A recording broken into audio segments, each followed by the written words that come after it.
Umaga ng Friday mga palangga sapagkat ako'y inabot ng gutom.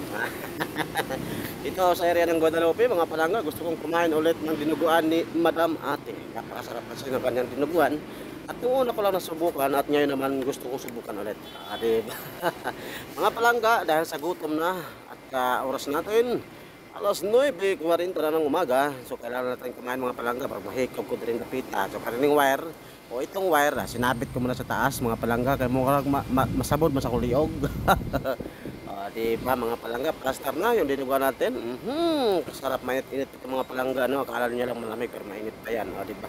Kakaluto lang ng dinuguan na yan mga palangga. Pero mamaya mga palangga, hindi lang po dinuguan ng titirahin natin, diba?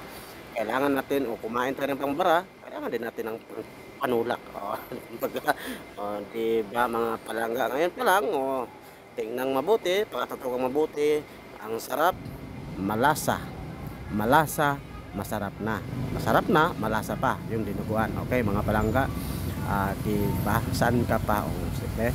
Sunod-sunod na yung subo natin dyan mga palangga at walang makakaawat sapagkat ako lang pwedeng umawat sa aking sarili. Diba? Sure ball na tayo dyan mga palangga. Kasi ngayong araw, dahil Bernis, kailangan nating lumaban ng todo-todo sa mainit kasi medyo mainit ang panahon mga palangga. Kakaiba yung init ngayon mga palangga pagkatapos ng mga ilang linggong ulan. So ngayon naman ang init mga palangga, masakit sa katawan, masakit sa balat mga palangga. So ganun ka rin, kailangan natin lumaban sapagkat yung mga utang nag-aabang na mga palangga, nako Ginoo na lang pag utang na nandyan imong nako mga libo gid mo ulo, nastilan mga tuyok imong nahuna mga palangga, di gini mo masabtan.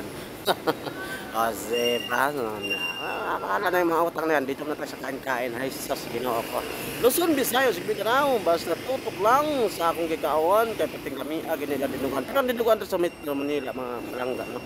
Kakaiba sa dinuguan ng probinsya, kakaiba kasi ang style o pagtirada ng pagluto. Pero dito kahit paano naman, ito yung napili kong area na talagang malalasahan at nagustuhan ko rin kanilang dinuguan. Kasi iba-iba nga.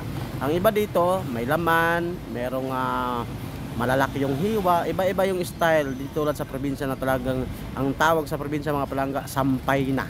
Kay murag kuan gid kay ba, pino-pino gid kay tirada dito ba nya, presko kay bagong katay, matik ginawang dinuguan, di ba? Busog na tayo diyan. Nagtatawanan din kami diyan pagkatapos na ayan na mga palangga.